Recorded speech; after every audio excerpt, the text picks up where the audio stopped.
سے یہ یقیناً ہو گیا ہوگا، اس لیے کہ رات کو بھی کل اور اس سے قبل ایران ایک مرتبہ نہیں متعدد بار کہہ چکا ہے کہ اگر آپ نے ہمارے انفراسٹرکچر، انرجی انفراسٹرکچر کو نشانہ بنایا تو ایسی صورت میں ہم پھر اس خطے کی کوئی بھی انفراسٹرکچر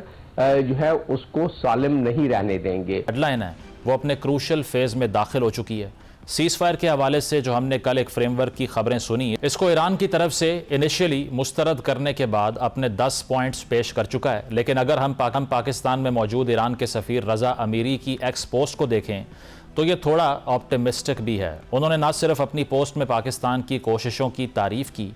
بلکہ ان کے مطابق یہ میڈییشن بھی اہم اور نازک مرحلے میں داخل ہو چکی ہے۔ اب کیا ڈونلڈ ٹرمپ کی ڈیڈ لائن سے پہلے مذاکرات کے حوالے سے کوئی میچورٹی نظر آتی ہے؟ یہ وہ خبر ہے جس کا سب انتظار کر رہے ہیں، اور ایسا نہ ہونے کی صورت میں اگر ڈونلڈ ٹرمپ اپنی دھمکی کے مطابق جو انہوں نے کل بھی دی کہ وہ ایران کا ہر پاور پلانٹ اور پل اڑا دیں گے جو وار کرائمز ہوں گے، کیا وہ اس پر عمل درآمد بھی کریں گے؟ کیونکہ جنیوا کنونشن، ہیگ کنونشن یا ICC کے رول کی اگر بات کریں تو اس میں کوئی شک نہیں کہ ڈونلڈ ٹرمپ کے ایران کے خلاف دیے گئے بیانات یا جس طرح انہوں نے یا اسرائیل نے ایران کے پبلک انفراسٹرکچر پر حملے کیے، وہ انہیں ایک وار کرمنل کے طور پر جسٹیفائی کرتے ہیں۔ لیکن کیا موجودہ ورلڈ آرڈر جو ایک طرف سے ڈونلڈ ٹرمپ کا ورلڈ آرڈر ہے، اس میں صدر ٹرمپ کو پروسیکیوٹ کیا جا سکتا ہے؟ ICC کی صدر ٹرمپ یا کسی بھی امریکی صدر پر کوئی پریکٹیکل جورسڈکشن نہیں ہے، اگر ہوتی بھی تو وہ کیا کر سکتی؟ اس حوالے سے ہم غزہ کی سچویشن دیکھ سکتے ہیں۔ UN کی بات کریں تو وہ کئی سالوں سے ایک ڈمی کی شکل اختیار کر چکا ہے۔ اگر وہ بھی بائی بک چلنا چاہے تو اس کے پاس بھی مذمت کرنے، ایمرجنسی سیشن کال کرنے یا کچھ پابندیاں لگانے کے علاوہ کوئی حل موجود نہیں۔ ایک لاسٹ آپشن صرف امریکہ کے اندر ہے، اس میں آرٹیکل 25 کے تحت امریکہ کے وائس پریزیڈنٹ یا کابینہ ان کو unable to serve ڈکلیئر کر سکتے ہیں، یا ان کے خلاف کانگریس میں امپیچمنٹ لائی جا سکتی ہے، جس کے لیے کانگریس میں ان کے خلاف 2/3 ووٹ ہونا لازمی ہے۔ بہرحال اس سٹیج پر ایسی کوئی ڈیولپمنٹ نظر نہیں آ رہی، اور ہم صرف یہ امید کر سکتے ہیں کہ امریکہ اور ایران کے درمیان سیز فائر کے حوالے سے کوئی پازیٹیو پیش رفت سامنے آ جائے۔ گفتگو کا آغاز کریں گے۔ ڈاکٹر جمیل احمد خان صاحب جوائن کر رہے ہیں، آپ سابق سفارتکار ہیں۔ اس کے علاوہ دفاعی تجزیہ نگار میجر جنرل ریٹائرڈ رضا محمد صاحب ہمارے ساتھ موجود ہوں گے، اور ماہر بین الاقوامی امور ڈاکٹر ماریہ سلطان صاحبہ جوائن کر رہی ہیں۔ آپ تینوں کا بہت بہت شکریہ۔ جمیل صاحب، آپ سے آغاز کروں گا۔ پاکستان کے لیے صورتحال خاصی سینسٹیو ہو چکی ہے، اس کی وجہ یہ ہے کہ since everybody knows we are walking on a tight rope. ہم نے دیکھا کہ جو سعودی عربیہ کی آئل فیسلٹیز کے اوپر اٹیک ہوتا ہے، کچھ لوگوں نے کہا یہ بہت ہی بیڈلی ٹائمڈ تھا، اس کی وجہ ہے کہ خبریں آ رہی تھیں کہ اتنے قریب مذاکراتی عمل میں سکسس کے شاید ریجنل جو ایکٹرز ہیں وہ کبھی نہ گئے ہوں جتنے اب تھے، لیکن چونکہ جو بیٹ پھینکی گئی اسرائیل کی طرف سے ایران کے پاور پلانٹس کو ٹارگٹ کر کے، ایران نے وہ بیٹ لے لی، اور جو ڈیریلمنٹ چاہتا ہے اسرائیل اس سارے مذاکراتی عمل کی، اس پر ایک قدم آگے بڑھا دیا۔ دے could have targeted Israel directly as well۔ تو کیا لگتا ہے کہ پاکستان کے دفتر خارجہ کی جو اس کی مذمت بھی سامنے آئی ہے، اب جو مذاکراتی عمل پہ اس کا امپیکٹ ہے irreversible ہے، یا is there still some hope as per your opinion؟ Still there is some hope for it, because it's not for the first time. Iran did strike their bases. Iran did strike some of the buildings which were supposed to be the civilian building. تو اس لحاظ سے ایران نے پہلے بھی یہ سلسلہ کیا ہے، اور ایران کے پاس جواز ہے۔ ایران کہتا ہے کہ جی میں تو صرف ان ٹھکانوں کو کر رہا ہوں جس کا استعمال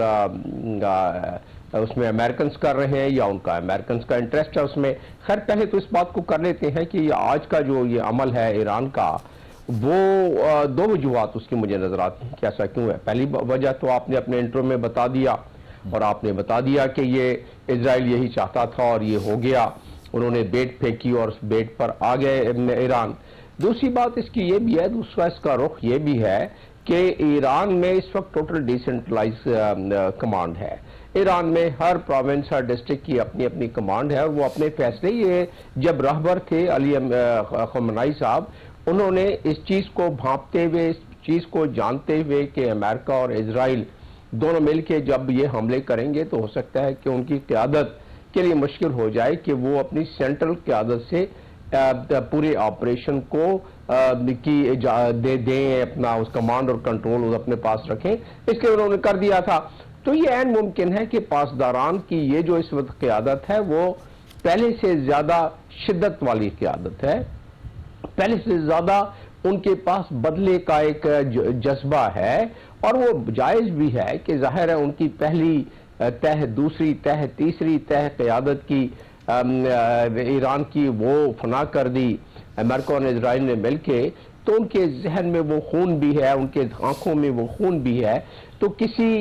ڈسٹرکٹ اور کسی ڈی سینٹرلائز کمانڈ سے یہ یقیناً ہو گیا ہوگا، اس لیے کہ رات کو بھی کل اور اس سے قبل ایران ایک مرتبہ نہیں متعدد بار کہہ چکا ہے کہ اگر آپ نے ہمارے انفراسٹرکچر، انرجی انفراسٹرکچر کو نشانہ بنایا تو ایسی صورت میں ہم پھر اس خطے کی کوئی بھی انفراسٹرکچر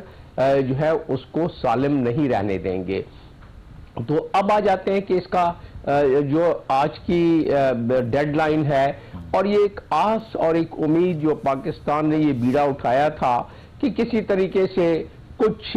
ڈیل ہو جائے، اور پاکستان کافی اس کے نزدیک بھی ہوتا جا رہا ہے۔ میں یہ نہیں کہوں گا کہ ہوتا جا رہا تھا، اس لیے کہ سعودی عرب نے پہلے بھی بڑا ریسٹرین اٹھایا، اس میں ریسٹرین دکھلایا ہے، یہ ہوتے ہوئے کہ سعودی عرب اس پورے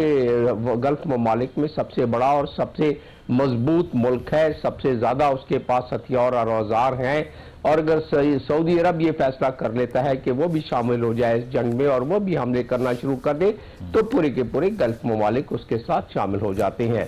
لیکن اس وقت بھی سعودی عرب نے ریسٹرین کیا، کیونکہ سعودی عرب اور پورے گلف ممالک کو یہ پتا ہے کہ شوئنگ ریسٹرین از مور کاسٹلیئر اور شوئنگ response is